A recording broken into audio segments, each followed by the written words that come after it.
7, 6, 5, 4, 3, 2. Shalom, Bapak Ibu yang terkasih dalam Tuhan. Shalom.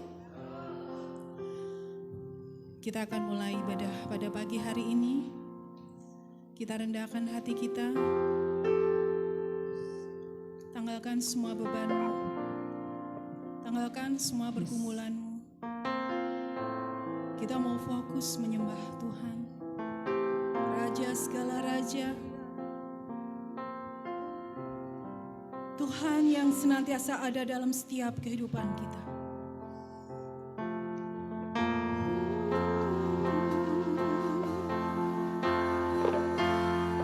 Tuhan yang senantiasa layak kita puji dan kita sembah.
Hanya Dia Tuhan yang layak kita tinggikan. Amin.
Terima kasih Tuhan. Tuhan boleh hadir di tempat ini. Kau boleh terus memuji dan memuliakan nama-Mu.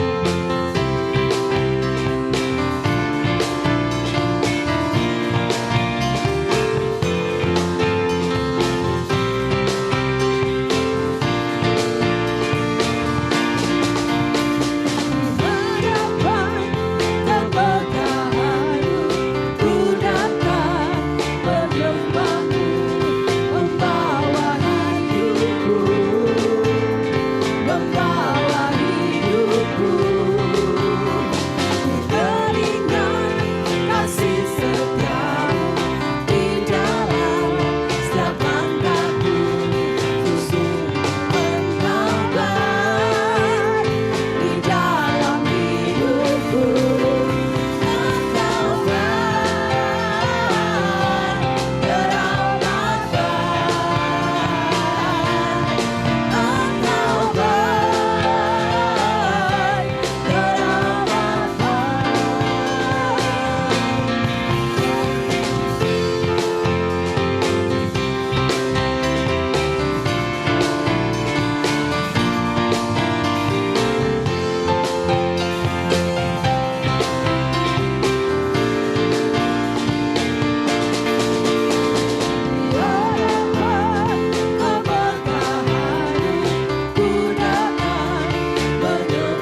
kasih Tuhan Yesus. Terima kasih Tuhan buat setiap anugerah-Mu dalam kehidupan kami. Terima kasih Tuhan Yesus. Kami mau katakan Kau Tuhan yang senantiasa baik dalam setiap kehidupan kami.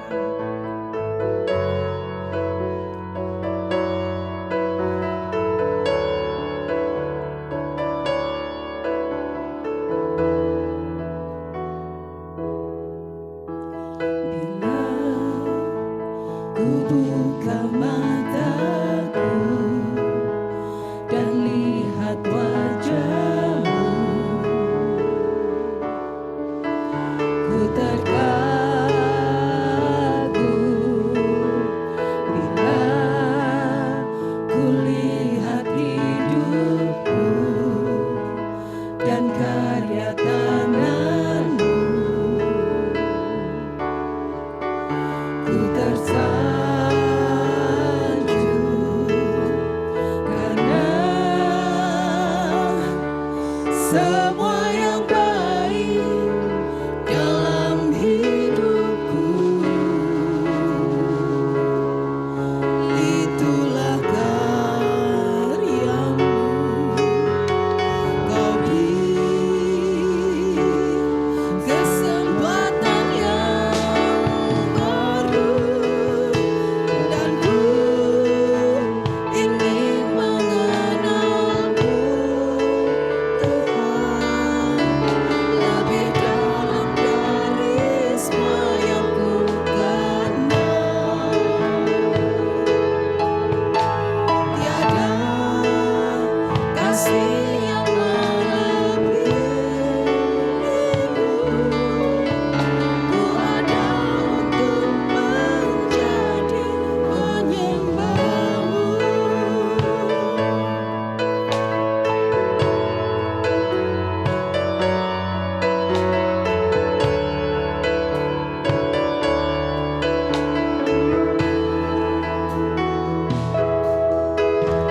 Bila ku buka mataku dan lihat wajah-Mu,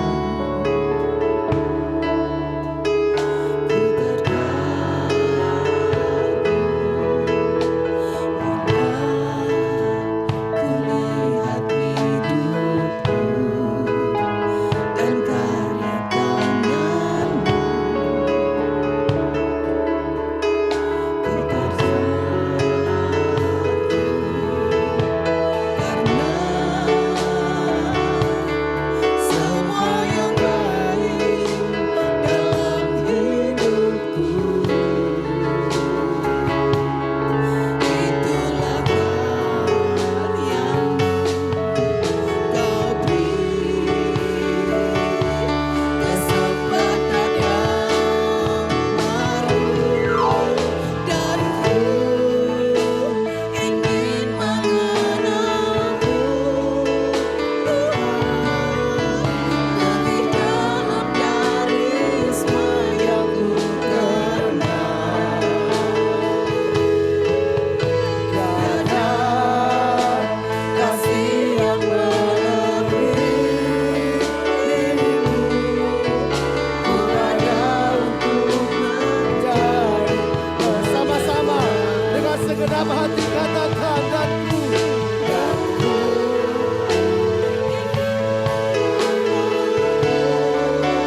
Tuhan, lebih dalam dari semua yang ku kenal.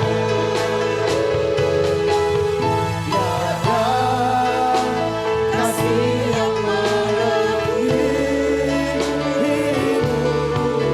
Ku ada untuk menjadi penyembah. Sekali lagi, dan ku ingin mengenal-Mu, Tuhan, lebih dalam dari semua yang ku kenal. Bawa kami mengenal Engkau, bawa kami lebih dalam mengenal Engkau, Tuhan. Ku ada untuk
Rawat kami Tuhan.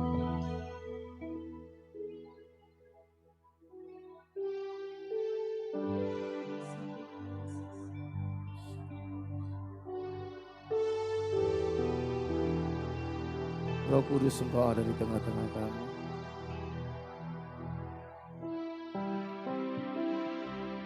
Roh Kudus, bawa kami lebih dalam masuk dalam hadirat Bapa.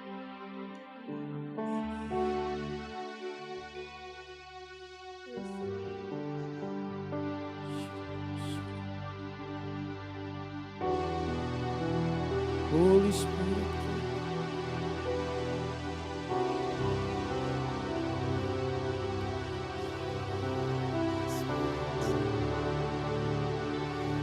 berhembuslah Roh Kudus di tempat ini, berhembuslah Roh Kudus dengan kuasa-Mu. Pulihkanlah gereja-Mu di akhir zaman, berhembuslah. Come on, Holy Spirit God. Berhembuslah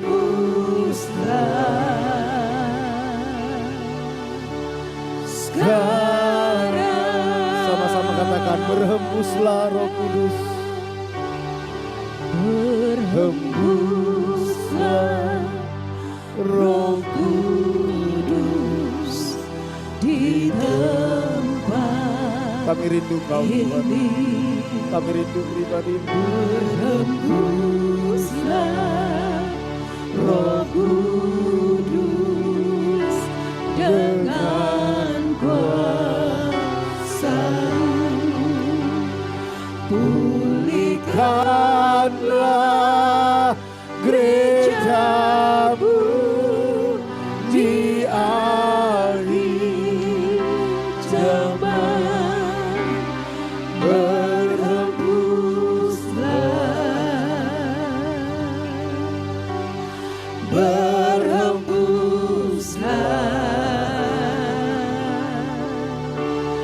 sekarang urapilah kami. Terima pengurapan yang daripada Tuhan. Urapilah kami. Terima pengurapan yang baru.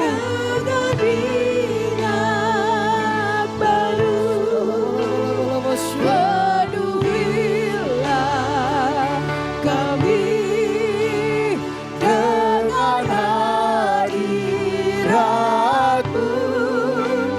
Kami hidup Tuhan, melihat kuasa-Mu dicurahkan di tempat ini. Sekali lagi dengan segenap hati sama-sama katakan, berhembuslah. Berhembuslah. Dia ada di tengah-tengah kita. Dia ada di dalam hati kita. Izinkan Dia berkarya, izinkan Dia berbicara dengan Rohku. Rasakan bahwa Dia ada. Dialah yang membawa kita sampai ke tempat ini. Dialah yang membuat kita percaya kepada Yesus. Di akhir zaman, Dia ingin memulihkan setiap kita. Berhembuslah sekarang, urapilah kami. Terima pengurapan dari Tuhan.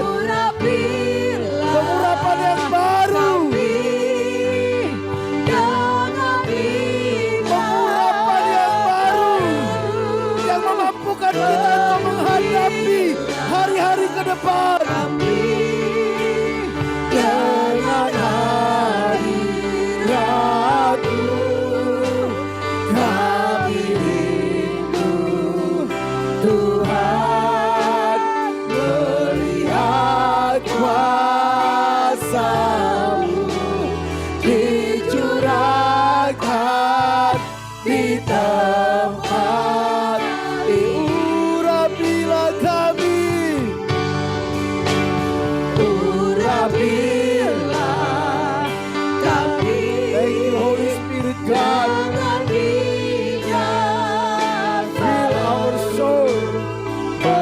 penuhilah kami dengan air Agung kami rindu Tuhan, melihat kuasa-Mu dicurahkan di tempat ini.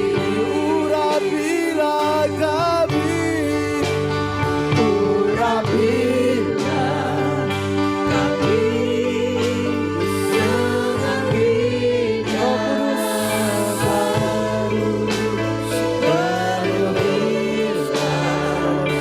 kami dengan hadirat-Mu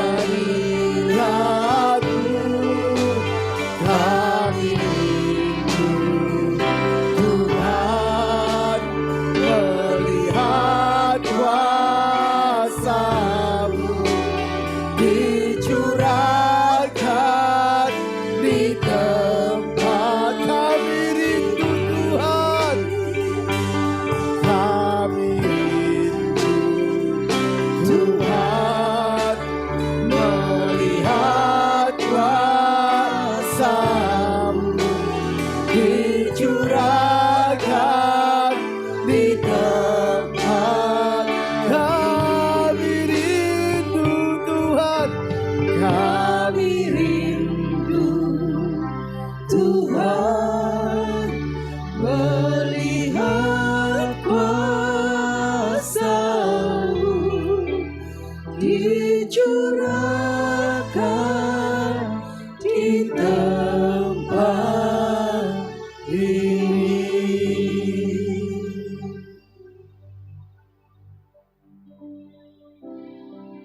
Holy Spirit, nikmati hadirat Tuhan. Minta Tuhan rawat kita. Kita datang ke tempat ini karena kita rindu Dia. Kita rindu mengalami Dia. Curahkan isi hatimu kepada Dia. Curahkan rasa cintamu kepada Dia. Curahkan ucapan syukurmu kepada Dia. Dia yang memelihara hidup kita. Dia yang menjagai kita dari maut. Dia yang menopang hidup kita sampai saat ini. Dia Bapa yang mengasihi kita.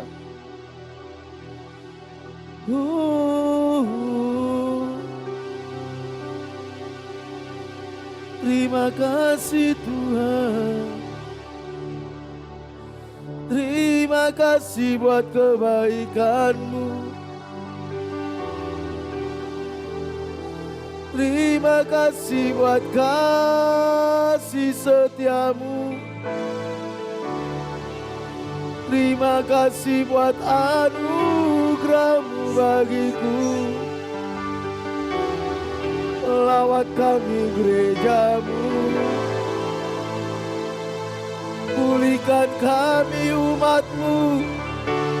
Kami rindu pribadi-Mu Bapa.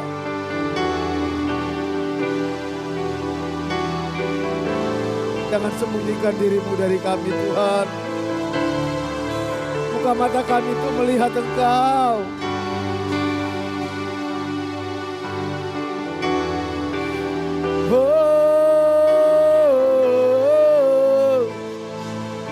Kami percaya kasih-Mu, kami percaya anugerah-Mu,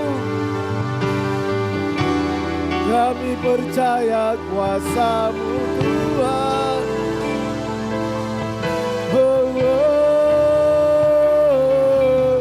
Yesus, Yesus Kaulah Allahku.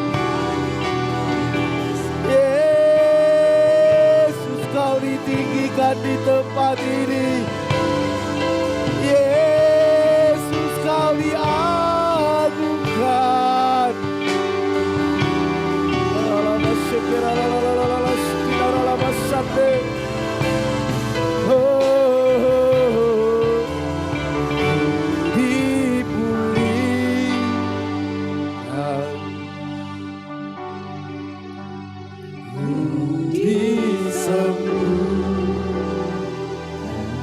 Izinkan Tuhan memulihkan hidup kita.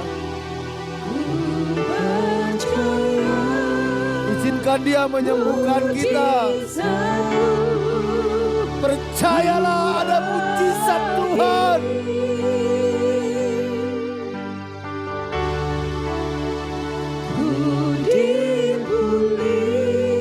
Pulihkan kami gereja-Mu Tuhan.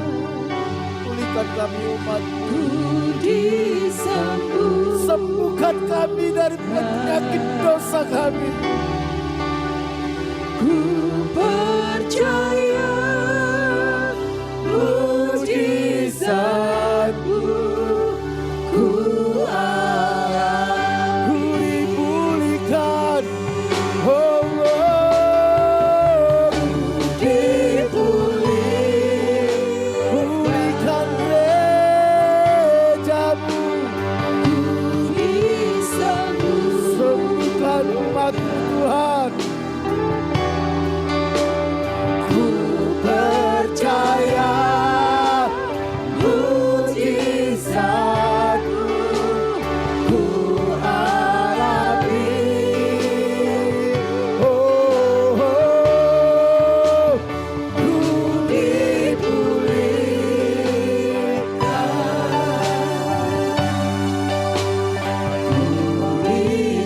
mujizat-Mu, ku alami. Ku percaya mujizat-Mu, ku alami.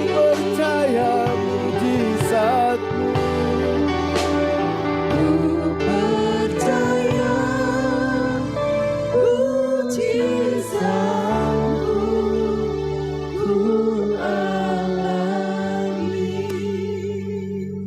Kami percaya anugerah-Mu, kami percaya kasih-Mu, kami percaya mujizat-Mu Tuhan. Kau yang lebih tahu apa yang terjadi dalam hidup umat-Mu. Kau tahu setiap kebutuhan mereka, Kau tahu kerinduan mereka. Roh Kudus, Kau bekerja sesuai dengan kebutuhan dan iman mereka saat ini. Bekerjalah Engkau Tuhan. Kami bersyukur karena kami punya Bapa yang mengasihi kami. Kami punya Bapa yang mendengar setiap seru doa kami. Punya Bapa yang peduli atas hidup kami. Terima kasih Tuhan. Berbicara Engkau di tengah-tengah kami lewat kebenaran firman-Mu. Hamba-Mu sangat terbatas. Tapi Roh Kudus ada di dalam hidup kami. Roh Kudus ada bersama kami saat ini. Biar Roh Kudus menerjemahkan kepada setiap masing-masing umat-Mu sesuai dengan kebutuhan mereka. Buka hati dan pikiran kami. Jangan sembunyikan kebenaran-Mu dari kami. Jangan sembunyikan kehendak-Mu. Lawat juga anak-anak sekolah minggu. Berbicara Engkau kepada anak-anak dengan cara yang mereka bisa mengerti. Biar roh mereka bisa menangkap kebenaran itu dan kebenaran itu memerdekakan mereka. Segala pekerjaan setan, kuasa kegelapan, roh teritorial, tipu daya iblis, kami ikat, kami tawan, kami perintahkan keluar di dalam nama Tuhan Yesus.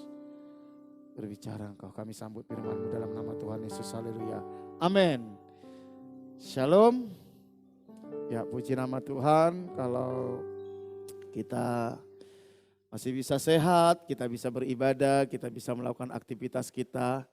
Itu semua karena anugerah Tuhan.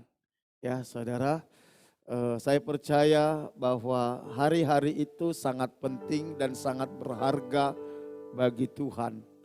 Waktu-waktu yang kita miliki ini sebenarnya adalah bahan baku yang dimiliki oleh kita, yang dipercaya oleh Tuhan untuk membentuk hidup kita semakin serupa dengan Kristus.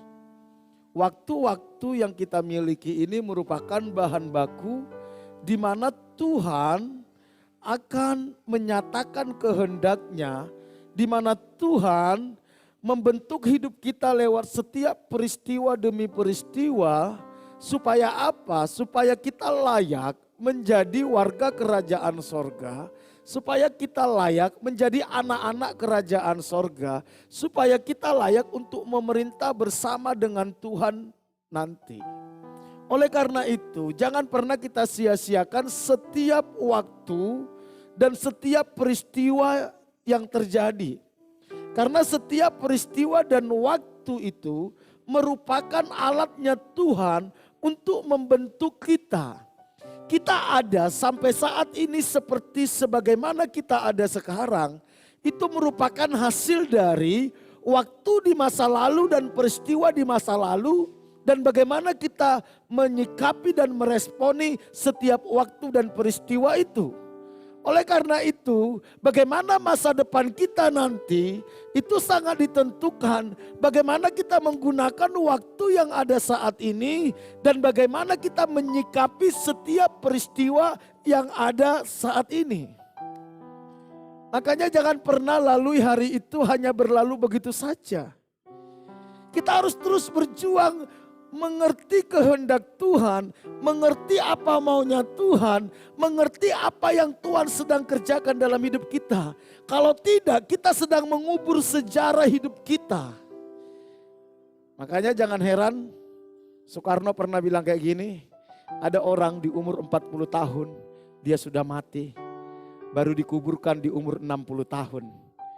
Memang sampai 60 tahun dia masih hidup, tapi sebenarnya dia sudah tidak hidup. Dia sudah tidak punya tujuan hidupnya. Dia sudah tidak punya gairah hidupnya. Dia sudah tidak mengerti apa arti hidupnya. Dia hanya mengalir kemana keadaan membawa dia. Dan dia pasrah dengan keadaan. Orang-orang seperti ini sebenarnya orang-orang yang sudah mati. Karena itu saudaraku yang dikasihi Tuhan, bersyukurlah buat kesempatan, buat waktu, buat semua peristiwa-peristiwa itu. Karena itulah yang membentuk hidup kita, saudara. Jangan pernah menyalahkan keadaan. Jangan pernah menyalahkan orang lain. Saudara, tanggal 17 ini kita akan mengadakan acara. Kita punya gedung di Ngujang, kita semua tahu. Gedung kita cukup luas, saudara. Memang itu dirancang untuk gedung gereja. Luasnya 12 kali 16 meter, saudara. Di situ juga kantor kita. Saya sama Daud berkantor di sana. Cuman kita belum pakai di sana. Selama kita masih bisa di sini ya kita pakai di sini. Memang target kita memang di sana nanti banyak kegiatan yayasan, saudara. Kita punya yayasan namanya Yayasan Rumah Masa Depan Cerah, saudara. Ada banyak hal yang akan kita kerjakan nanti karena daerah tempat kita itu kan daerah kurang bagus ya, kompleks lah ya, yang banyak orang-orang yang tidak baik. Tapi kita ada di tengah-tengah mereka, kita ingin menjadi terang bagi mereka, saudara. Oleh karena itu Desember kemarin kita sudah membuat acara di sana, kita pembagian sembako kepada lingkungan dan luar biasa respon lingkungan termasuk RT di sana sama kita menyambut luar biasa. Memang target kita ke depan ada banyak kegiatan-kegiatan, training kewirausahaan, buka les gratis, itu target kita. Cuman kita masih mencari orang-orang yang punya passion di sana. Tentu saya tidak bisa mengkoordinir semuanya, melakukan sendiri. Harus ada orang-orang yang bertanggung jawab, saudara. Ada langkah-langkah yang sederhana yang akan kita lakukan. Kami lagi bergumul bagaimana nanti waktu Natalan kita juga akan buat Natalannya di sana dan kita pembagian sembako juga kepada lingkungan di sana. Jadi kita memberkati lingkungan di sana, saudara. Tapi kita masih gumulkan. Tim DPJ kemarin rapat, kita masih berdoa buat hal ini. Kalau memang Tuhan gerakkan, kita akan lakukan itu, saudara. Yang kedua, tanggal 17 ini, tanggal 17 kita mau buat acara lewat anak kecil, saudara. Anak-anak sekolah minggu akan buat acara 17-an di gedung itu. Tentu kita mengundang anak-anak yang ada di sana. Waktu Desember kemarin kita juga undang anak-anak yang ada di situ, kita bagi sepatu bagi mereka, saudara. Sepatu untuk sekolah, ada sekitar berapa puluh anak kita bagikan sepatu, saudara ya. Jadi nanti tanggal 17 ini kita akan buat acara games, makan bersama sama bagi hadiah, saudara. Kemarin kita sudah datangi RT-nya dan mereka responnya bagus. Malah mereka bilang gini, kenapa tidak dibuat-buat ibu-ibu juga katanya. Waduh, dananya kan cukup gede, kita buat lomba. Memang di sana kan masih banyak wanita tunasusila yang bekerja daerah situ. Memang target kita itu saudara, supaya kalau bisa kita training mereka usaha, kita modalin mereka dan supaya mereka keluar dari dunianya saudara ya. Tapi kita mulai dari anak-anak dulu karena waktunya mepet saudara ya. Jadi anak-anak kita kumpul dengan anak-anak mereka, kita buat acara games nanti, habis itu makan bersama, bagi hadiah, udah sederhana gitu aja. Tapi kita lihat kondisi kalau memang memungkinkan kita buat nanti selingan doa bagi bangsa saudara ya. Masih kita. Karena itu mari jemaat Tuhan support acara ini ya. Kita butuh dana juga untuk membiayai ini ya. Bagi saudara yang terbeban bisa hubungin saudara Yuli ya. Julianti atau bisa istri saya atau ada Ibu Ida nggak masuk hari ini saudara. Karena dia ngantar anaknya ikut olimpiade saudara. Anaknya Bu Ida sering ikut olimpiade nasional saudara. Puji Tuhan dia sering juara. Kita lagi persiapkan dia untuk menjadi berkat bagi bangsa ya. Jadi mari kita semua bergerak di bidang kita masing-masing saudara. Karena itu bagi saudara yang ingin support ini, hari ini tentu terakhir karena acaranya Rabu saudara ya. Oke, itu dulu pengumuman. Bapak Ibu saudara yang dikasihi Tuhan, kita sedang membahas 7 jemaat yang ada di kitab Wahyu ya. Minggu lalu kita sudah membahas jemaat di mana? Efesus. Jadi ke-7 jemaat ini merupakan semua lokasinya ada di Turki saudara ya. Di Turki. Kita mau belajar. Memang hari-hari ini kita lagi bergumul tentang pemulihan gereja. Pemulihan gereja. Karena kalau gereja nggak dipulihkan saudara, bangsa nggak mungkin dipulihkan. Alkitab katakan Yesus itu nanti baru datang setelah pemulihan segala sesuatu. Jadi tugas gereja adalah bagaimana menggumulkan supaya terjadi pemulihan. Dan pemulihan itu anugerah Tuhan yang kerjasama dengan kita saudara. Waktu saya dulu muda sering mengikuti acara-acara nasional, acara transformation saudara. Gabung dengan Jakarta karena saya bergerak juga di jaringan doa pemuda saudara. Sampai kita ke nasional. Ada 3 pilar untuk kita bisa melihat pemulihan saudara. Ada 3 pilar yang harus bekerja sama untuk kita bisa melihat transformasi. Untuk kita bisa melihat kebangunan rohani. Kalau 3 pilar ini tidak bekerja sama saudara, maka rasanya sulit kita bisa melihat transformasi. Yang pertama itu adalah gereja atau hamba Tuhan. Yang kedua adalah anak muda. Yang ketiga adalah pengusaha. Kalau gereja, hamba Tuhan dipulihkan, pengusaha dipulihkan, anak muda dipulihkan, maka transformasi itu bisa menjadi sebuah kenyataan saudara. Oleh karena itu pengusaha-pengusaha harus dilatih cinta Tuhan. Anak-anak muda cinta Tuhan, pendeta cinta Tuhan. Ketika kita bersatu, maka akan terjadi transformasi. Oleh karena itu kita mau belajar bagaimana gereja-gereja yang ada di kitab Wahyu. Apa yang Tuhan kerjakan dalam hidup mereka. Apa pandangan Tuhan dengan gereja yang ada di kitab Wahyu. Sehingga kita belajar gereja yang seperti apa yang mau kita bangun ke depan. Apa tujuan kita bergereja. Jemaat di Smyrna. Saya akan bacakan bagi kita semua. Wahyu pasal 2 ayat 8 sampai 11. Ayat 8. Dan tuliskanlah kepada malaikat jemaat di Smyrna. Inilah firman dari yang awal dan yang akhir. Siapa itu yang awal dan yang akhir? Yesus, Alfa dan Omega. Yang telah mati dan hidup kembali. Siapa yang telah mati dan hidup kembali? Yesus. Jadi Yesus sampaikan firman-Nya kepada Yohanes, kepada jemaat-jemaat yang ada di kitab Wahyu atau yang ada di Asia Kecil atau di Turki. Aku tahu kesusahanmu. Perhatikan. Tuhan selalu memulai kata apa? Aku tahu. Jadi nggak ada yang bisa kita sembunyikan di hadapan Tuhan, saudara. Semua yang terselubung Tuhan tahu. Sampai kedalaman hati kita, sampai motivasi kita, sampai rancangan-rancangan kita itu Tuhan tahu. Oleh karena itu terbukalah di hadapan Tuhan. Sampaikan isi hati kita kepada Tuhan. Kalau engkau lagi sedih, katakan engkau sedang sedih. Kalau engkau lagi kecewa, katakan Tuhan aku lagi kecewa. Kalau engkau sedang marah, jangan lampiaskan kepada orang lain. Katakan Tuhan aku lagi marah. Aku harus bagaimana? Kalau engkau sedang takut, katakan Tuhan aku takut. Karena dia tahu. Dia tahu. Mungkin orang lain gak tahu. Ataupun kalaupun orang lain tahu, mereka gak mau tahu. Tetapi Tuhan dia tahu dan dia mau tahu. Dia mau menolong kita dan dia mampu menolong kita, saudara. Orang lain mungkin dia tahu, dia mau menolong, tapi belum tentu dia mampu. Atau dia mampu menolong, belum tentu dia mau menolong. Tapi Tuhan, dia Bapa kita yang telah menebus dan menyelamatkan kita. Ketika dia tahu, dia mau menolong kita dan dia mampu menolong kita. Asal kita mau dengan kerendahan hati datang kepada dia. Bahkan ketika jatuh dalam dosa pun, di dalam 1 Yohanes 1 ayat 9 dikatakan, kalau engkau mengaku dosamu, ia setia dan adil.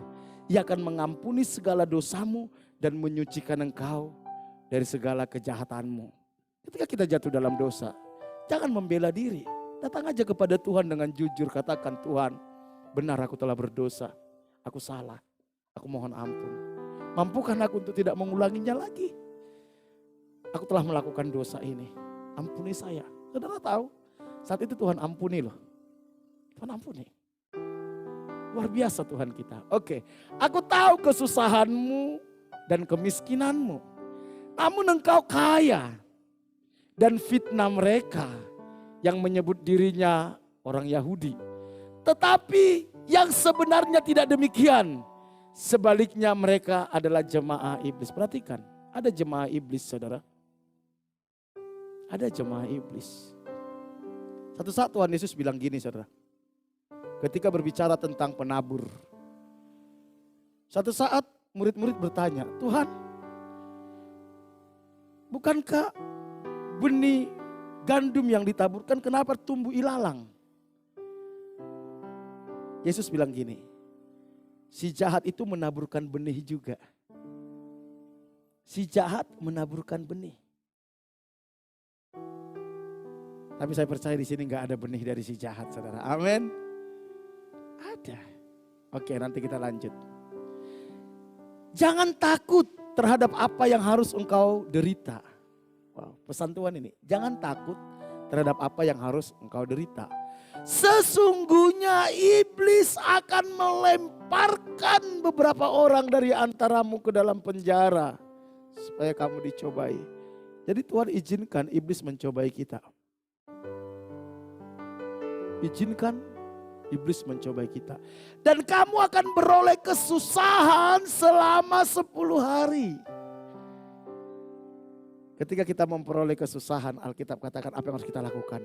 Hendaklah engkau setia. Justru di masa-masa susah itulah kita harus lebih setia kepada Tuhan. Bukan di masa-masa susah itu kita undur dari Tuhan. Bukan di masa-masa susah itu kita memberontak kepada Tuhan. Justru di masa-masa susah itulah kita harus semakin setia. Supaya kita mengerti strateginya iblis. Supaya kita dimampukan untuk menghadapi tipu muslihat iblis. Supaya kita dimampukan melawan pekerjaan kuasa kegelapan. Tapi seringkali jemaat di masa susah justru jauh dari Tuhan. Itu artinya kita menjadi sasaran empuknya iblis. Makanya Tuhan bilang, hendaklah engkau setia sampai mati. Dan aku akan mengaruniakan kepadamu mahkota kehidupan. Siapa bertelinga hendaklah ia mendengarkan apa yang dikatakan Roh kepada jemaat-jemaat. Barang siapa menang, ia tidak akan menderita apa-apa oleh kematian yang kedua. Hanya orang yang menang terhadap pergumulan di dunia yang tidak akan menderita nanti di kekekalan. Karena itu Tuhan ingin kita menang. Kita mau bahas ini saudara. Kita mau bahas ini. Jemaat yang di Smyrna merupakan satu dari 7 jemaat yang ada di Asia Kecil atau di Turki. Jadi saudara bisa bayangkan bagaimana Turki itu dulu mayoritas Kristen. Bagaimana dulu Turki itu merupakan salah satu pusat pelayanan Rasul Paulus. Dan saudara tahu sekarang di Turki itu 99% itu dari Kedar. Karena apa? Minggu lalu kita sudah belajar. Karena mereka tidak mau bertobat, kaki Dian diambil dari mereka. Ketika kaki Dian diambil dari mereka, mereka nggak mampu lagi melihat kasih karunia Tuhan. Mereka nggak mampu lagi percaya kepada Yesus. Kalau saudara dan saya percaya kepada Yesus, kalau saudara dan saya itu melayani Tuhan, itu bukan karena kuat gagah kita, bukan karena hebat kita, itu karena ada kaki Dian Tuhan, ada terang Tuhan dalam hidup kita. Ada anugerah Tuhan dalam hidup kita. Kalau anugerah itu diambil dari diri kita, maka tidak akan mungkin kita bisa percaya sama Yesus. Gak mungkin kita bisa taat sama Yesus. Dan kalau kita gak percaya kepada Yesus, kita akan dilemparkan ke dalam kebinasaan kekal. Oleh karena itu saudara, mari kita hargai anugerah ini. Mari kita hargai keselamatan yang Tuhan berikan. Jangan sia-siakan. Gereja di Asia Kecil atau di Turki, mereka tidak menghargai anugerah. Akhirnya apa saudara? Kaki Dian diambil dari mereka. Sehingga mereka gak bisa lagi percaya kepada Yesus. Saudara coba perhatikan kota-kota di Indonesia. Kota-kota di Indonesia yang dulunya notabene Kristen saudara. Ya, yang dulunya hampir 100% Kristen. Papua, NTT, Sumatera Utara. Saudara lihat sekarang. Kekristenan di sana melempem. Bahkan kekristenan di sana bukan lagi mayoritas saudara. Kaki Dian diambil saudara. Itu bisa terjadi dalam hidup kita kalau kita nggak sungguh-sungguh dalam Tuhan. Jemaat di Smyrna, kita bersyukur hari ini kita belajar. Jemaat di Smyrna merupakan jemaat yang dipuji oleh Tuhan. Dan tidak ada satupun celaan dari Tuhan bagi jemaat di Smyrna. Jemaat di Smyrna merupakan salah satu jemaat yang disayang oleh Tuhan. Kalau saudara nanti lihat ya, beberapa gereja yang ada di Asia Kecil itu, jemaat yang ada di Wahyu. Sekalipun Tuhan puji, tapi Tuhan cela mereka. Tetapi jemaat di Smyrna apa yang kita baca tadi tidak ada satupun celaan dari Tuhan bagi mereka. Saya rindu ketika Tuhan melihat jemaat ini. Dia bukan cuma sekedar memuji. Dia cukuplah hanya memuji. Jangan sampai mencela saudara. Itu yang terjadi di Smyrna. Apakah jemaat di Smyrna ini jemaat yang besar? Apakah jemaat di Smyrna ini jemaat yang kaya-kaya? Apakah jemaat di Smyrna ini jemaat yang punya karunia-karunia hebat? Apakah jemaat di Smyrna ini yang punya fasilitas megah? Nanti kita lihat. Apa yang terjadi kepada jemaat di Smyrna saudara? Kita lihat kota Smyrna dulu sebelum kita masuk ke jemaatnya. Supaya kita bisa memahami. Kota Smyrna adalah saat ini kota Izmir yang berada di Asia Kecil atau Turki. Masih ada sampai saat ini. Dari 7 kota yang ada di Wahyu, gereja itu tinggal 1 kota yang ada, yaitu Smyrna. Yang sekarang menjadi Izmir. Yang lainnya udah gak ada saudara. Kota Izmir salah satu dari sangat sedikit kota yang dibangun dengan perencanaan yang matang. Jadi memang kota Smyrna ini pembangunannya itu betul-betul dirancang oleh Romawi saudara. Karena apa saudara? Nanti kita lihat. Sehingga kota ini menjadi kota yang paling indah di Asia Kecil. Yang paling indah. Di kota Smyrna ini banyak dibangun kuil dan patung dewa-dewa Yunani. Yang dipercaya oleh mereka, saudara ya.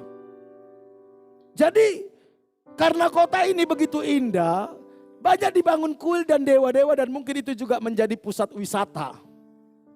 Samalah seperti kota-kota sekarang, kadang dibangun gereja yang gede, dibangun kelenteng, dibangun masjid, itu salah satu menjadi pusat wisata. Seperti Borobudur gitu ya. Mungkin lebih kurang seperti itu Smyrna ini, saudara. Jadi memang secara religius sangat religius. Tapi mereka tidak percaya Yesus. Kota Smyrna berada di pinggiran laut. Kita tahu kalau kota itu di pinggiran laut, saudara, itu kota pasti maju. Karena apa? Karena itu menjadi kota perdagangan antar kota. Dulu kan gak ada pesawat. Semua lewat apa? Laut, saudara. Jadi memang kota ini sangat maju, saudara. Karena ini menjadi pusat perdagangan. Dan kota ini mewah dan kaya. Kalau di Indonesia mungkin seperti apa ya? Surabaya mungkin ya. Atau Semarang. Atau Batam lah lebih kurang. Itu menjadi pusat lintas perdagangan dunia. Sehingga penduduk di kota itu kaya-kaya, saudara. Dan Smyrna mempunyai hubungan yang sangat khusus dengan Romawi. Kita tahu saat itu Romawi yang menguasai dunia. Dan menjadi sekutu setianya Romawi. Mereka menjadi anak kesayangannya Romawi, saudara. Jadi semua di backup dari Romawi, saudara. Sangat kuat kota ini. Dan Smyrna mempunyai penduduk terbesar, penduduk Yahudi terbesar di semua kota yang ada di Asia. Jadi di kota itu banyak orang-orang Yahudi, saudara. Dan kita tahu orang Yahudi banyak yang tidak suka sama Tuhan Yesus. Jadi sebuah kota yang sangat kaya, yang sangat maju, yang sangat megah. Di sana pusat religius juga, penyembah-penyembah berhala. Dan ada umat Tuhan di sana. Ada umat Tuhan. Apa yang dialami umat Tuhan yang ada di Smyrna? Kok sedemikian Tuhan memuji mereka? Kok sedemikian Tuhan membanggakan mereka? Apa yang dialami mereka? Di ayat 9 dikatakan jelas, saudara. Di tengah-tengah kemegahan kota itu, di tengah-tengah kemajuan kota itu, di tengah-tengah kaya rayanya penduduk kota itu, ternyata jemaat di Smyrna itu dikatakan, aku tahu kesusahanmu dan kemiskinanmu. Ternyata penduduk di kota itu susah dan miskin. Tuhan tidak tertarik ternyata gereja yang kaya raya. Tuhan tertarik kepada gereja yang susah dan miskin. Tapi saya tidak mau kita menjadi susah dan miskin, saudara. Bukan itu tujuannya. Tapi bagaimana sikap mereka menghadapi kesusahan. Bagaimana respon mereka menghadapi kemiskinan. Dan saya percaya kalau saudara kaya, kalau respon kita benar, Tuhan pun suka. Rasul Paulus kaya atau miskin, saudara? Hah? Rasul Paulus kaya atau miskin? Saya mau tanya. Rasul Paulus dia bilang, aku memperkaya banyak orang. Dia pengusaha tenda loh. Rasul Paulus itu gak miskin. Tapi dia tahu apa artinya kelaparan. Aku tahu apa itu ketelanjangan, dia katakan. Kekayaannya dia pakai untuk apa? Memberkati banyak orang. Membangun banyak orang. Membangun pelayanan. Jadi ternyata jemaat di Smyrna ini, saudara, di tengah-tengah kemegahan kota itu, di tengah-tengah berlimpahnya harta di kota itu, mereka mengalami kesusahan dan kemiskinan. Mungkin saudara dan saya, atau ada di antara kita berkata, Tuhan kok enak ya orang itu ya. Gak sungguh-sungguh ikut Tuhan kok kaya ya. Kok saya ini udah serius ikut Tuhan ya kok bangga susah ya. Ada yang pernah mengalami gitu saudara? Jangan kecil hati. Tuhan tidak mengukur perkenanannya atas hidup kita. Karena kita kaya atau miskin. Mau kaya atau miskin itu bukan yang utama. Asal kita tetap percaya, berharap, bergantung dan taat kepada Tuhan. Makanya saya sempat marah satu saat seorang hamba Tuhan bilang gini saudara. Waktu saya masih mahasiswa di Malang. Ada seorang hamba Tuhan dari Jakarta datang dengan gagahnya saudara bilang gini. Kalau ada pendeta sudah 10 tahun jadi pendeta. Tapi dia masih tetap aja naik sepeda ontel, naik sepeda motor. Itu berarti pendeta kurang beriman. Saya dalam hati marah saya saudara. Jemaat di Smyrna ini loh. Tuhan gak celah mereka loh, Tuhan puji loh mereka. Tuhan senang dengan mereka. Walaupun mereka hidup dalam kesusahan dan kemiskinan. Kesusahan artinya apa saudara? Bukan susah, susah mereka itu gini saudara. Bukan cuma susah biasa, sampai mereka ambruk di bawah tekanan suatu beban. Kesusahan jemaat Smyrna ini sampai mereka gak berdaya. Terus gak bisa apa-apa. Itu yang dialami jemaat Smyrna. Ada penindasan yang mereka alami. Ada kesengsaraan yang dialami oleh jemaat di Smyrna. Karena iman mereka. Karena mereka percaya kepada Yesus. Mereka dianiaya oleh pihak Romawi yang saat itu berkuasa saudara. Kita bersyukur. Di sebuah kota di mana pemerintahannya cukup mensupport gereja. Gak sampai menekan. Saudara tahu di zaman itu. Orang Kristen itu ditekan. Bukan cuma ditekan, dirampas saudara. Itu yang membuat mereka gak bisa bergerak. Mereka mengalami aniaya. Jadi kalau saudara dianiaya karena engkau Kristen, bersyukurlah. Rasul Paulus katakan kita mengambil bagian dalam penderitaan Kristus. Dan itu anugerah. Mungkin kita gak mengalami penganiayaan fisik, tapi kita mengalami penganiayaan mental. Karena kita Kristen, kita disingkirkan sama keluarga kita. Karena kita Kristen, kita gak dianggap sama teman-teman kita. Karena kita sungguh-sungguh ikut Tuhan, kita dibully.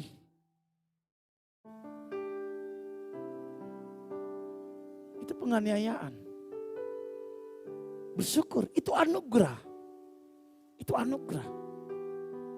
Waktu saya baru-baru bertobat,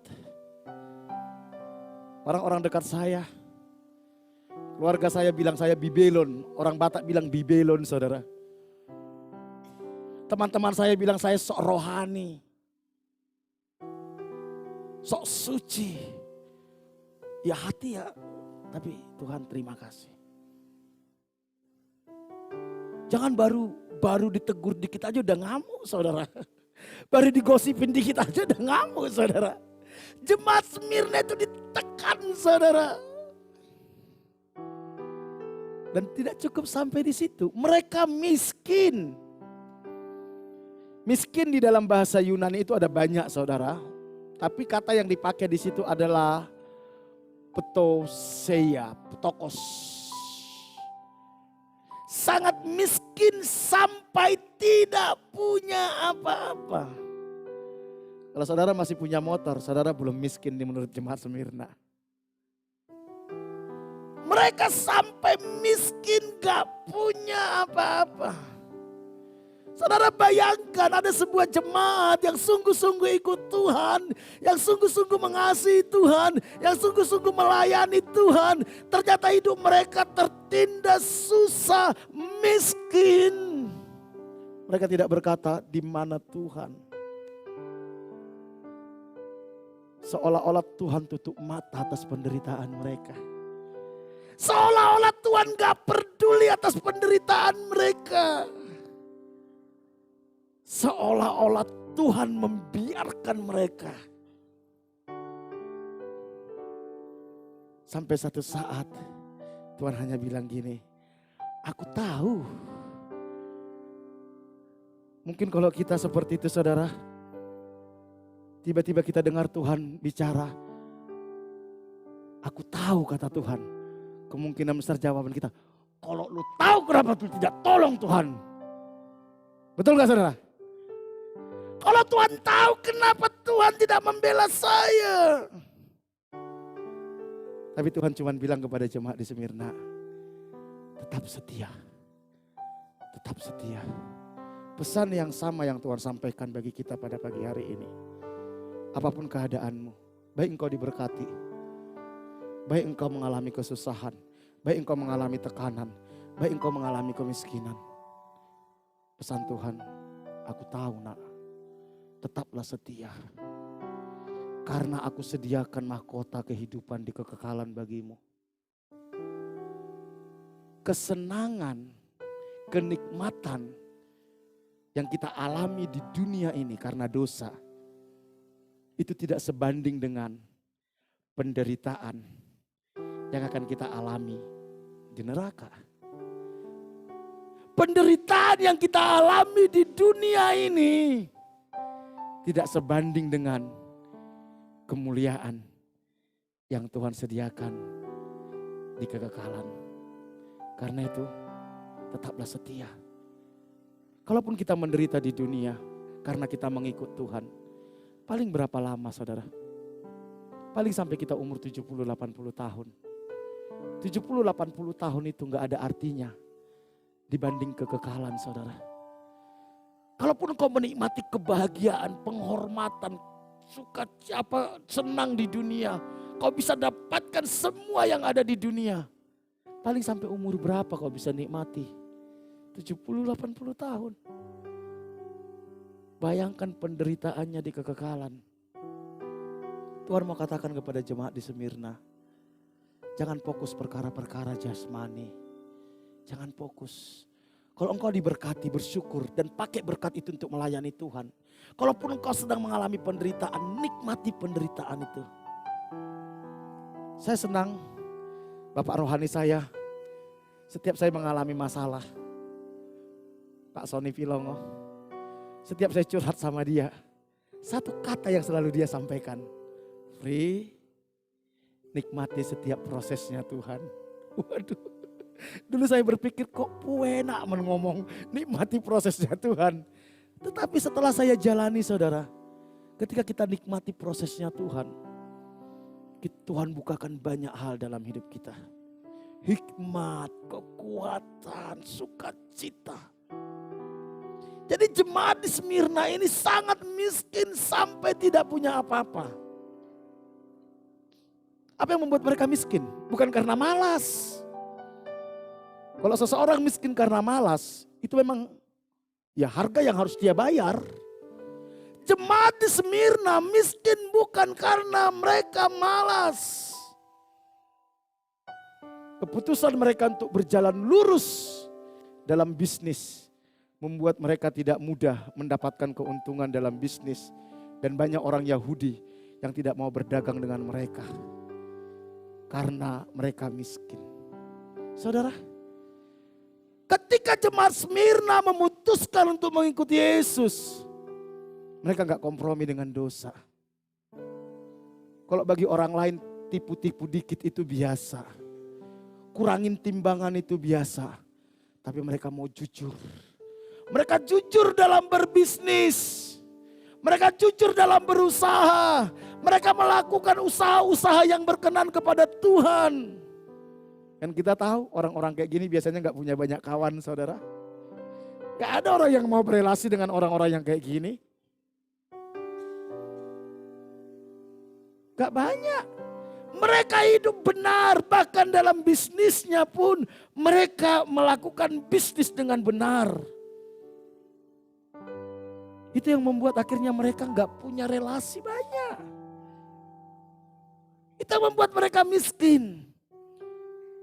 Belum lagi ada tantangan dari pihak orang Yahudi saudara.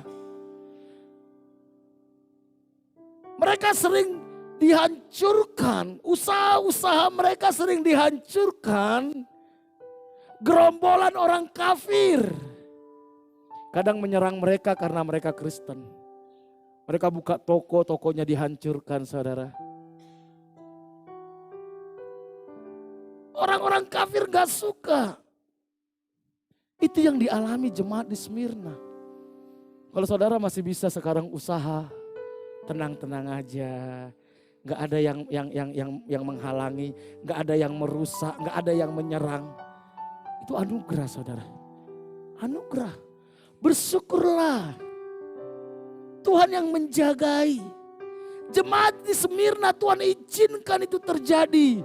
Setiap mereka buka usaha dihancurkan, buka warung dihancurkan, buka toko dihancurkan. Tapi dengan kondisi itu pun mereka tidak marah sama Tuhan. Mereka enggak memberontak kepada Tuhan. Mereka tidak menyalahkan Tuhan. Mereka tetap mengasihi Tuhan. Wow, itu yang membuat Tuhan senang sama mereka, saudara. Kalau kita semua berjalan dengan lancar, semua baik, semua diberkati, kita bisa bilang haleluya, betul? Kalau kita buka usaha, diserang orang, kita bisnis ditipu orang. Yang keluar apa? Haleluya, bukan haleluya lagi. Itu yang terjadi di Smyrna, saudara. Ketika saya baca ini, wah begitu luar biasanya kehidupan orang-orang di Smyrna ini. Yang pertama tadi apa, saudara? Mereka dianiaya dari pihak pemerintah Romawi. Mereka sangat miskin karena ada tekanan, ada perampasan. Tidak cukup sampai di situ, saudara. Mereka difitnah. Jemaat-jemaat di Smyrna ini difitnah, saudara. Jadi kalau saudara masih difitnah, misalnya ada yang fitnah saudara, kamu tuh ganteng banget. Ah, fitnah kamu. Ah. Itu fitnah toh? Betul gak? Hah? Masa sih ganteng banget? Mereka difitnah. Apa yang difitnahkan kepada jemaat di Smyrna? Yang pertama mereka difitnah sebagai orang kanibal. Coba bayangkan. Kenapa? Karena jemaat di Smyrna ini mereka melakukan perjamuan, saudara. Dan dalam perjamuan itu mereka bilang apa? Inilah tubuhku, makanlah. Inilah darahku, minumlah. Jadi ini menjadi senjata bagi orang-orang Yahudi yang menyebarkan bahwa orang Kristen itu kanibal, makan darah, minum darah dan tubuh Yesus. Difitnah. Mungkin zaman sekarang fitnaan seperti itu orang gak percaya, betul ya? Tapi zaman dulu di mana Yesus kan baru naik ke surga. Belum banyak orang yang percaya kepada Yesus sebagai Tuhan, apalagi di Asia kecil. Ketika dibilang orang Kristen makan tubuh dan darah, wow. Wah ini kanibal betul ini. Coba saudara bayangkan tiba-tiba tetanggamu diisukan sebagai kanibal. Saudara masih mau gak berteman sama dia, saudara? Hah? Tiba-tiba gosip di sebuah kampung. Hei, kamu tahu gak? Itu Kevin yang main gitar itu kanibal loh. Semua orang bilang, tetangga bilang itu kanibal loh. Kira-kira masih ada yang berani dekat sama dia gak, saudara? Moro-moro berbisnis, saudara. Lihat aja udah lari, betul gak, saudara? Itulah yang dialami oleh jemaat yang ada di Smyrna. Apalagi mereka difitnah sebagai apa? Pesta seks. Karena mereka selalu mengajarkan tentang apa? Perjamuan kasih yang disebut dengan perjamuan agape. Kasih. Jadi mereka bilang orang Kristen itu suka pesta seks. Itu yang membuat orang Kristen gak bisa bergerak, saudara. Difitnah apa lagi? Difitnah ateis, saudara. Karena apa? Karena orang-orang Kristen yang di sana, saya tadi sudah bagikan di depan bahwa di sana itu ada banyak kuil-kuil. Ada dewa-dewa. Semua penduduk di sana menyembah dewa di sana. Mereka masih mengakui bahwa itulah Tuhan yang layak disembah. Saat itu belum banyak orang yang percaya kepada Yesus sebagai Tuhan. Jadi ketika orang Kristen gak mau menyembah dewa, menolak untuk menyembah patung dewa, mereka bilang ateis. Zaman sekarang aja saudara, kalau orang disebut ateis saudara, itu dihindari banyak orang. Saudara tahu yang terjadi di Jawa Barat ketika ada sebuah kelompok orang yang disebut dengan sesat, gereja, apanya tempat ibadahnya dibakar, rumahnya dibakar, diusir dari kampung, betul? Lebih kurang jemaat di Smyrna itu kayak gitu saudara tantangannya. Coba bayangkan saudara saat itu menjadi jemaat di Smyrna. Apa yang saudara pikirkan? Apalagi yang difitnahkan kepada mereka. Mereka difitnah tidak setia kepada pemerintahan Romawi. Karena saat itu semua masyarakat diwajibkan menyebut kaisar sebagai kurios. Saudara tahu apa kurios? Tuhan. Semua orang harus menyebut kaisar itu sebagai Tuhan, kurios. Sementara yang kurios cuma Yesus. Jadi mereka difitnah tidak setia kepada kaisar, memberontak kepada kaisar. Dan saudara tahu saat itu setiap orang yang memberontak kepada kaisar, konsekuensinya adalah hukuman mati. Ini yang dialami jemaat di Smyrna, saudara. Ketika mereka sungguh-sungguh ikut Tuhan, mereka tidak diberkati, mereka tidak dijagai Tuhan, mereka tidak mengalami apa yang disebut dengan mujizat, enggak. Mereka justru tertekan, mereka menderita. Akibat difitnah, maka penderitaan dan penganiayaan yang dialami jemaat di Smyrna semakin bertambah. Saudara, kalau kita bisa mengalami apa yang saudara alami hari ini, itu jauh lebih enak dari Smyrna. Tapi kalau sampai kita tidak sungguh-sungguh mencari Tuhan melebihi jemaat di Smyrna, maka Tuhan saat akan berkata, kamu sudah enak loh, tapi kamu gak menghormati aku, gak melayani aku. Coba lihat jemaat Smyrna. Mereka yang menderita, yang tertekan, yang teraniaya gitu saja. Mereka mencari aku. Kita mau belajar dari sini, saudara. John Stott berkata seperti ini, seorang teolog, saudara. John Stott bilang gini, jika tanda pertama dari gereja yang benar dan hidup adalah kasih, maka tanda kedua adalah penderitaan.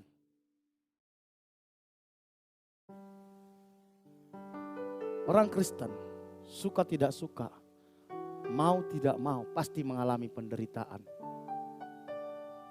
Minimal penderitaan mental. Kenapa saudara? Karena mau gak mau standar nilai kita dengan standar nilai dunia gak boleh sama. Kalau sampai dunia bisa nyaman dengan kita, bisa menyatu dengan kita, kemungkinan standar kita rendahkan dan kita mengikuti standar dunia. Roma 12 ayat 2 dikatakan, janganlah kamu menjadi serupa dengan dunia ini, tetapi berubahlah oleh pembaharuan budimu,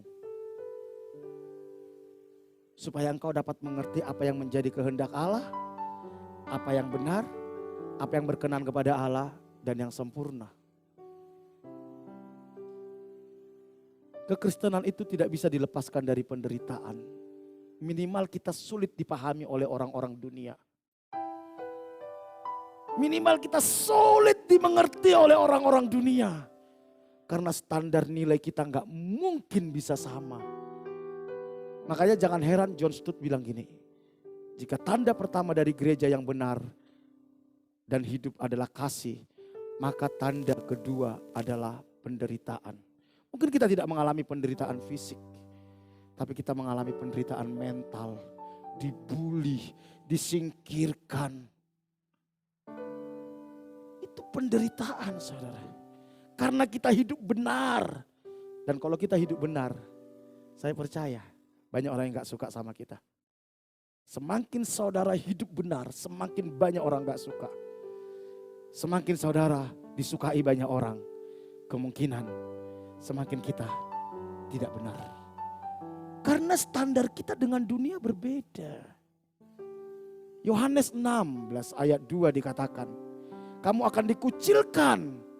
Bahkan akan datang saatnya bahwa setiap orang yang membunuh kamu akan menyangka bahwa ia berbuat bakti bagi Allah. Berapa banyak orang merasa berbakti kepada Tuhan karena membunuh orang Kristen. Berapa banyak orang merasa mengabdi kepada Allahnya karena membunuh orang Kristen. Dan firman ini sudah digenapi. Berapa banyak orang merasa menyenangkan hati Allahnya ketika bisa menutup gereja, menyingkirkan orang Kristen. Tuhan Yesus yang ngomong. Bahkan 2 Timotius 3 ayat 12 dikatakan, memang setiap orang yang mau hidup beribadah di dalam Kristus Yesus akan apa? Menderita aniaya. Saya tahu kebenaran ini gak mudah diterima. Dan zaman sekarang siapa yang mau menerima ini? Saya mau ke gereja supaya saya diberkati kok. Saya mau ke gereja supaya saya hidup kok disembuhkan kok. Saya mau ke gereja supaya saya semakin hebat kok. Tapi Tuhan bilang apa? Kita akan mengalami aniaya. Kalaupun engkau tidak alami itu, seperti yang tertulis di Alkitab ini sampai dibunuh, itu anugerah saudara. Tapi akan datang masanya, orang Kristen akan mengalami ini. Kenapa Tuhan mengizinkan orang Kristen mengalami penganiayaan dan penderitaan? Kenapa? Kenapa? Saudaraku, penderitaan itu membuat orang Kristen berpegang pada Kristus. Penderitaan itu membentuk orang Kristen supaya sempurna, saudara. Zona nyaman itu musuh terbesar dari kekristenan. 1500 tahun gereja mengalami kegelapan ketika gereja bisa menguasai negara. Ketika gereja masuk dalam zona nyaman, saudara, gereja sesat, saudara. Sampai Martin Luther mendobrak semuanya, saudara. Yakobus 1 ayat 2 sampai 4 dikatakan, saudara-saudaraku, anggaplah sebagai suatu kebahagiaan apabila kamu jatuh ke dalam berbagai-bagai pencobaan. Sebab kamu tahu bahwa ujian terhadap imanmu akan menghasilkan ketekunan. Dan biarlah ketekunan itu memperoleh buah yang matang, supaya kamu menjadi sempurna dan utuh dan tak kekurangan satu apapun. Kadang Tuhan izinkan penderitaan supaya kita bisa mengerti apa artinya bergantung sama Tuhan. Supaya kita bisa mengerti apa artinya hidup dari pemeliharaan Tuhan. Supaya kita bisa mengerti apa artinya hidup suci. Saudara, kalau saudara kaya, hidup benar itu enggak mudah. Kenapa Alkitab katakan orang kaya susah masuk surga? Kalau engkau kaya, engkau sudah enggak peduli perasaannya Tuhan. Engkau enggak peduli apa maunya Tuhan. Semua bisa engkau beli, semua engkau bisa atur dengan uang. Walaupun mereka ke gereja, mereka enggak mau tahu apa maunya Tuhan. Tapi ketika engkau hidup menderita, hari-hari kita bergantung dari iman. Tuhan, hari ini aku butuh anugerah-Mu. Enggak tahu aku harus bagaimana, saya enggak tahu besok mau makan apa. Tapi aku percaya pemeliharaan Tuhan. Itu membuat hati kita semakin melekat kepada Tuhan. Bukan kayanya sebenarnya yang menjadi masalah. Tapi hati kita ini gampang sekali menjauh dari Tuhan. Apapun keberadaan kita. Orang kaya punya penderitaan sendiri. Penderitaan mereka apa? Sangkal diri pikul salib.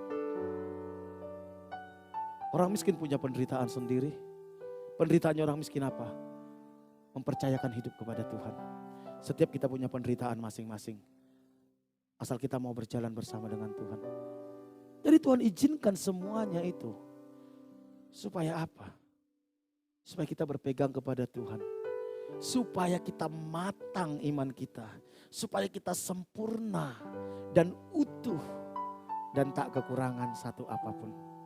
Yang kedua. Ini saya kutip dari seorang hamba Tuhan, saudara. Dia katakan seperti ini. Kenapa Tuhan izinkan kita mengalami penderitaan? Karena pada masa nyaman dan enak, biasanya gereja dipenuhi orang-orang Kristen KTP. Tahu Kristen KTP? Kristen tanpa pertobatan. Tetapi penderitaan dan penganiayaan membersihkan gereja dari orang-orang Kristen KTP. Penderitaan akan menguji iman kita. Apakah kita cuma sekedar Kristen KTP atau Kristen yang betul-betul percaya kepada Yesus. Dan kadang Tuhan izinkan penderitaan supaya gereja bersih dari orang-orang Kristen KTP, saudara. Kristen tanpa pertobatan. Saya kemarin ngomong di kesan gini, saudara. Di kelompok sel. Tuhan itu tidak suka dilayani oleh orang-orang yang tidak mencintai Dia. Dia hanya akan bahagia ketika dia dilayani oleh orang-orang yang betul-betul mengasihi Dia. Berapa banyak gereja dipenuhi pelayan-pelayan Tuhan yang bukan mengasihi Tuhan. Yang sekedar cari panggung, yang sekedar cari hidup, yang sekedar menyalurkan hobi. Bukan karena mengasihi Tuhan. Kadang Tuhan izinkan penderitaan supaya orang-orang ini bisa tersingkir dari gereja. Saudaraku yang dikasihi Tuhan. Kalau Tuhan izinkan kita mengalami penderitaan, karena Tuhan sedang murnikan kita. Supaya kita tidak terjebak kepada Kristen KTP. Tapi Kristen di mana kita mengalami Tuhan. Kita betul-betul bisa mengerti kehendak Tuhan. Amin. Amin. Karena itu apapun penderitaan yang saudara alami hari-hari ini. Jangan marah sama Tuhan. Jangan berpikir gini saudara. Ada satu jemaat ngomong gini. Ketika dia mengalami masalah. Yang ada di otaknya cuma satu saudara. Jangan-jangan saya sudah banyak dosa ini. Banyak dosa sehingga banyak masalah katanya. Saudara sering berkata seperti itu kan? Belum tentu saudara. Kadang Tuhan izinkan masalah untuk memurnikan kita saudara ya. Banyak orang yang hidup dalam dosa. Hidupnya tenang-tenang saja. Hidupnya tanpa masalah. Hidupnya mengalami banyak mujizat. Orang Israel 40 tahun memberontak kepada Tuhan di padang gurun. Setiap hari mereka mengalami mujizat Tuhan. Jadi jangan pikir perkenanan Tuhan itu identik dengan mujizat. Jangan berpikir perkenanan Tuhan itu identik dengan berkat jasmani. Bukan. Bahkan satu saat Tuhan bilang gini. Satu saat akan datang orang kepada Tuhan. Dan mereka berkata, Tuhan, bukankah kami sudah menyembuhkan orang sakit dalam nama-Mu? Bukan kami sudah bernubuat dalam nama-Mu? Bukan kami sudah mengusir setan dalam nama-Mu? Tetapi saat itu aku akan berterus terang kata Tuhan. Aku tidak pernah mengenal Engkau. Jangan kejar mujizat. Kejarlah perkenanan Tuhan. Kalaupun kita mengalami mujizat, itu anugerah. Dan di balik mujizat itu ada tanggung jawab. Kalaupun kita mengalami berkat melimpah, itu anugerah. Dan di balik berkat melimpah itu ada sebuah tanggung jawab. Dan suatu saat Tuhan akan tuntut dari setiap kita. Dari semua berkat yang saya kasih kepadamu. Apa yang kau lakukan? Apakah kau pakai itu untuk memuliakan Tuhan? Atau kau pakai hanya ingin memuaskan keinginan daging, keinginan mata, dan keangkuhan hidup? Mari Bapak Ibu Saudara yang dikasih Tuhan. Kita bangun konstruksi iman kita dengan benar. Karena hanya itu yang bisa membuat kita bisa bertahan di masa-masa sulit ke depan. di masa-masa penderitaan ke depan, di masa-masa aniaya ke depan. Saudara, Amerika ekonominya sudah mulai kolaps. Beberapa negara di dunia di Eropa sudah mulai kolaps, saudara. Saudara, ini akan menjalar terus. Dan tidak tertutup kemungkinan. Kejahatan demi kejahatan akan terjadi. Penganiayaan akan terjadi. Saat itu terjadi, masihkah kita bisa berkata kepada Tuhan, Tuhan, sekalipun aku seolah-olah tidak ditolong Tuhan. Sekalipun aku seolah-olah dibiarkan Tuhan. Seperti jemaat di Smyrna, tapi aku percaya Tuhan mengasihi aku. Tuhan mengasihi aku. Yang membuat jemaat Smyrna kuat dan mengalami penderitaan dan penganiayaan. Mereka fokus kepada kehidupan kekal. Sehingga mereka tidak mau mencintai dunia. Saudara, kekristenan itu bukan berbicara tentang supaya kita dapatkan dunia ini, bukan. Kekristenan itu berbicara kerajaan sorga, saudara. Kalau engkau cuma mendapatkan apa yang di dunia, tanpa Yesus pun kau bisa kaya, saudara. Tanpa Yesus pun kau bisa sukses. Buktinya apa? Ada banyak orang-orang ateis, banyak orang yang tidak percaya Yesus. Ketika mereka kerja keras, ketika mereka jujur, ketika mereka disiplin, ketika mereka bertanggung jawab, mereka bisa dapatkan semua yang ada di dunia ini, saudara. Terus apa bedanya kita dengan mereka? Bukan itu tujuan kita. Kalau itu tujuan saudara, kita salah dalam mengikut Tuhan. Tujuan kita adalah supaya kita mengerti apa itu kerajaan sorga. Bagaimana hidup dalam kerajaan sorga. Bagaimana kita mempersiapkan diri menjadi warga kerajaan sorga. Kalaupun Tuhan berkati di sini, semua berkat itu hanya untuk menopang kita. Untuk melakukan perkara-perkara kerajaan sorga. Bukan supaya kita bisa menikmati dunia. Karena dunia ini cuma tempat transit. Dunia ini bukan tujuan kita. Kita di sini hanya 70-80 tahun. Kalau 70-80 tahun ini kita tidak memanfaatkan dengan sungguh-sungguh, maka engkau tidak akan sampai nanti di kekekalan, saudara. Jemaat di Smyrna, mereka fokus pada kekekalan. Di Wahyu 2 ayat 11 dikatakan, siapa bertelinga hendaklah ia mendengarkan apa yang dikatakan Roh kepada jemaat-jemaat. Barang siapa menang, lihat siapa menang. Ketika kita menang di dunia, ia tidak akan menderita apa-apa lagi kematian oleh kematian yang kedua. Mari kita menang atas masalah kita. Hadapi masalahmu dengan benar bersama dengan Tuhan. Hadapi penderitaanmu dengan benar bersama dengan Tuhan sampai kita menang. Hadapi penganiayaan yang kau alami dengan cara yang benar. Bukan dengan pedang, tapi dengan kasih. Hadapi semua dengan caranya Tuhan. Ketika kita menang, Alkitab katakan, saat kematian yang kedua, kita tidak menderita lagi. Amin. Mari kita tundukkan kepala. Kita bangkit berdiri, saudara.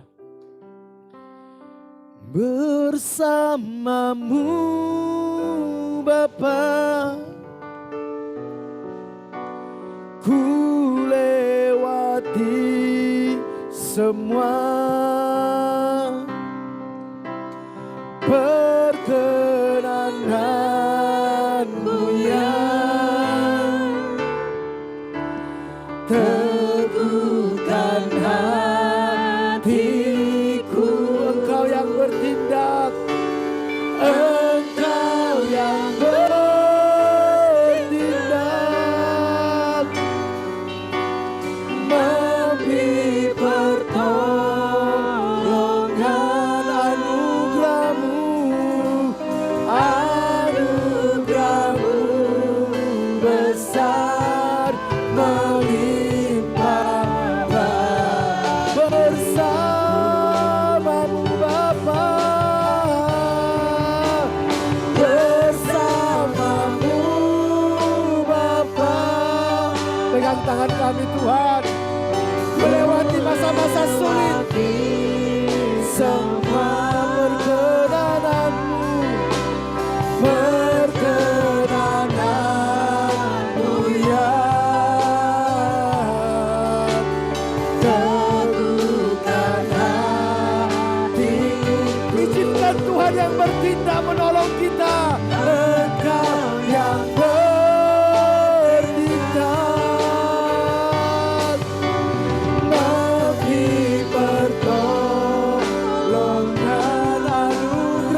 Anugerah-Mu besar melimpah.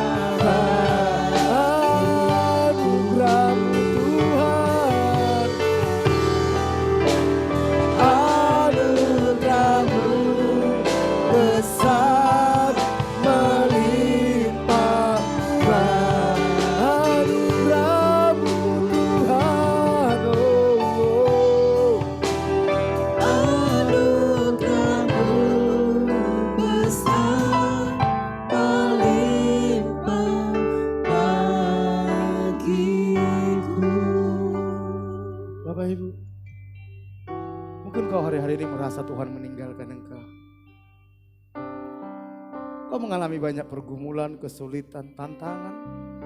Seolah-olah pertolongan Tuhan gak datang. Kau mulai marah dan berkata, di mana engkau Tuhan? Kau tidak lagi semangat berdoa. Kau tidak semangat lagi baca Alkitab. Kau tidak lagi semangat untuk melayani Tuhan. Karena kau berpikir Tuhan meninggalkan engkau. Dengar kebenaran ini. Yesus sudah mati untuk menebus dosa kita. Mahal harganya. Nyawanya dia berikan bagi kita. Tidak mungkin dia tidak memperdulikan kita. Gak mungkin dia tidak peduli sama kita. Kalau Tuhan izinkan kita mengalami kesulitan seolah-olah tidak ada pertolongan. Karena Tuhan sedang memurnikan kita. Seperti seorang penjunan membentuk tanah liat menjadi bejana yang indah. Dan bejana ini akan dia pamerkan nanti. Dia pamerkan. Tuhan ingin membentuk setiap kita, saudara. Tetaplah setia sampai mati. Lakukan apa yang pernah kau lakukan saat engkau mengalami cinta mula-mula. Tetaplah setia. Jangan ukur perkenanan Tuhan dari hal-hal materi. Jangan. Jangan. Tuhan, Kau tahu keadaan umat-Mu saat ini. Buka mata kami untuk melihat bahwa Engkau ada bersama dengan kami. Bahwa Engkau tidak pernah meninggalkan kami. Engkau tahu saat-saat kami lemah. Engkau tahu saat-saat kami jatuh. Engkau tahu saat-saat kami takut. Engkau tahu saat-saat kami gak berdaya. Dan kami tahu saat itu Engkau sedang berkata, jangan takut nak. Jangan takut, tetaplah setia. Tetaplah setia, jangan takut. Aku ada bersama dengan Engkau. Pulihkan umat-Mu Tuhan. Pulihkan gereja-Mu. Kuatkan dan teguhkan iman kami.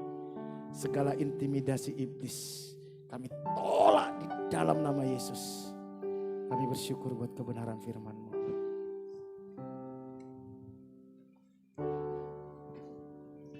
Hatiku rindu melihat kemuliaan-Mu.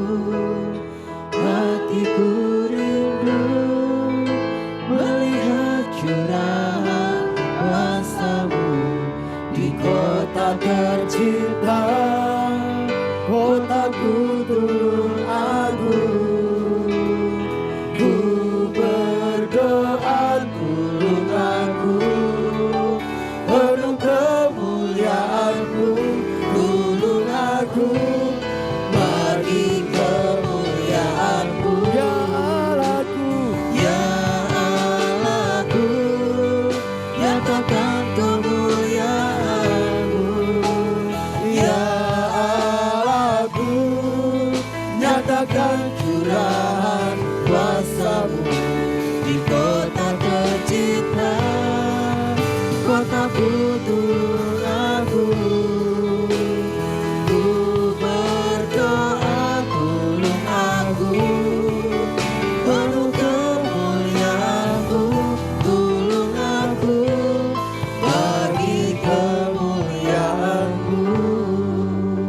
Kami datang umat-Mu membawa kota ini. Tuhan yang menempatkan kami di kota ini.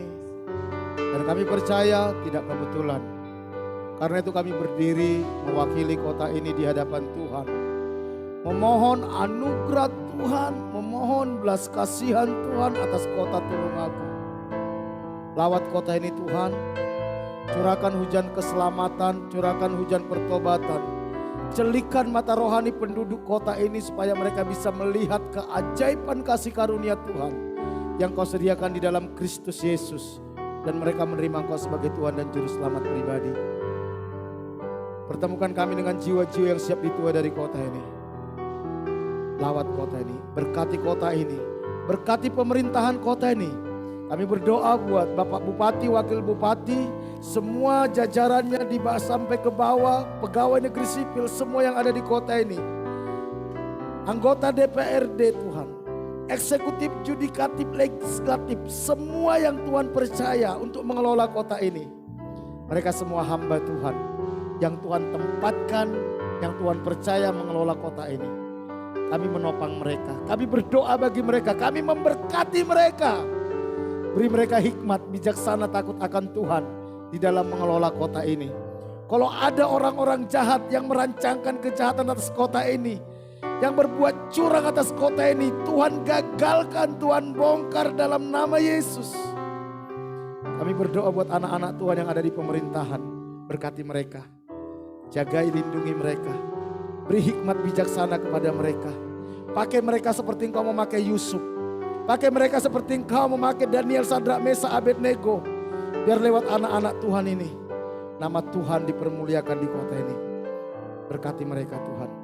Pulihkan ekonomi kota ini. Pulihkan gereja Tuhan. Pulihkan umat Tuhan yang ada di kota ini. Pulihkan hamba-hamba Tuhan yang ada di kota ini. Biar kami bisa menjadi terang, menjadi garam, memberkati kota ini. Kami serahkan kota Tulungagung ke dalam anugerah Tuhan. Kami percaya belas kasih-Mu atas kota ini. Kami bawa hidup kami sepanjang minggu ke depan di hadapan-Mu Tuhan. Kami percayakan hidup kami ke dalam anugerah Tuhan. Tuntun sertai seluruh umat-Mu Tuhan. Jagai lindungi dari segala mara bahaya, kecelakaan, virus-virus, sakit, penyakit. Jagai dari segala keinginan-keinginan yang jahat. Bawa kami untuk sungguh-sungguh mengenal Tuhan, mengasihi Tuhan, berjalan bersama dengan Tuhan. Hidup dalam kebenaran-Mu. Berkati semua umat-Mu Tuhan.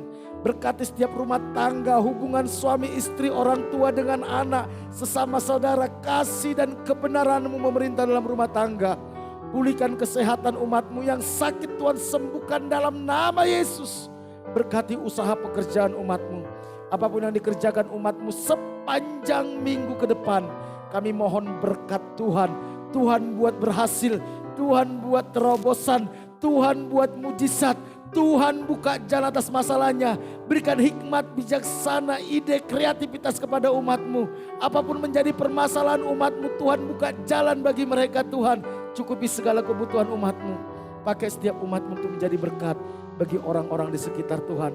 Supaya nama-Mu dimuliakan. Bahkan anak-anak kami yang sekolah, lindungi mereka dari pergaulan yang salah, dari nilai-nilai dunia yang tidak sesuai dengan kebenaran firman-Mu, dari segala keinginan-keinginan yang jahat. Berkati mereka dengan hikmat, bijaksana, kecerdasan Tuhan. Pakai mereka membawa generasi mereka untuk datang kepada Tuhan. Roh Kudus yang ada dalam diri mereka yang akan memampukan mereka menjadi berkat di lingkungan mereka. Terima kasih Bapa. Kami serahkan hidup kami sepanjang minggu ke depan ke dalam anugerah Tuhan. Pak Bambang, Bu Bambang, beserta semua keluarga besarnya pemilik tempat ini. Kami bawa ke dalam anugerah Tuhan. Perlindungan-Mu sempurna atas hidup mereka. Menjaga dari segala mara bahaya, kecelakaan, virus-virus, sakit, penyakit, dari keinginan-keinginan yang jahat. Bawa mereka semakin mengenal Tuhan, mengasihi Tuhan, menghormati Tuhan, takut dan gentarakan Tuhan. Hidup benar di hadapan Tuhan. Berkati rumah tangga mereka, hubungan suami istri, hubungan mereka dengan anak cucu menantu. Kasih dan kebenaran-Mu memerintah dalam rumah tangga mereka. Pulihkan kesehatan mereka, anak cucu menantu, semua keluarga besarnya Pak, mengasihi Tuhan, menghormati Tuhan, takut dan gentarakan Tuhan, hidup benar di hadapan Tuhan. Jangan biarkan mereka binasa dalam dosa mereka. Roh Kudus jamah mereka. Berkati semua perusahaan dan karyawan yang Tuhan percayakan dimanapun berada. Sepanjang minggu ini Tuhan buat berhasil, Tuhan buat terobosan, Tuhan buat mujizat, Tuhan buka jalan atas masalahnya. Berikan hikmat, ide, kreativitas, takut akan Tuhan kepada semua karyawannya. Berkati Barata ini sepanjang minggu ini. Kami bersyukur buat ibadah kami. Kami percaya Tuhan ada bersama dengan kami. Tuhan memberkati setiap kami. Mari jemaat yang dikasih Tuhan, kita angkat tangan kita. Jemaat yang dikasih Tuhan. Tuhan mengarahkan wajahnya kepadamu. Dia Allah Immanuel yang tidak pernah meninggalkan engkau. Dia ada bersama dengan kita. Karena itu jangan takut. Pulanglah, terimalah berkat daripada Allah Bapa. Diberkatilah engkau pada waktu masuk, diberkatilah engkau pada waktu keluar, diberkatilah buah kandunganmu, diberkatilah adonanmu, diberkatilah bakulmu, diberkatilah hasil tanganmu. Apapun yang kau kerjakan dengan tanganmu, Tuhan akan buat berhasil. Diberkati engkau di kota, di desa, di gunung. Kemanapun kau pergi, tanda-tanda ajaib menyertai engkau. Engkau akan naik dan tidak akan menjadi turun. Engkau akan menjadi kepala dan bukan menjadi ekor. Anak cucumu akan perkasa di bumi. Engkau akan sebut sebagai orang yang beruntung dan berbahagia. Dan lewat hidupmu akan banyak orang yang menerima berkat yang berasal daripada Tuhan.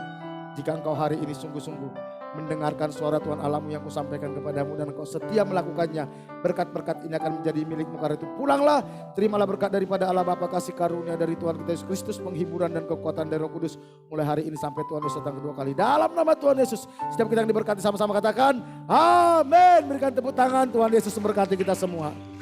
Kami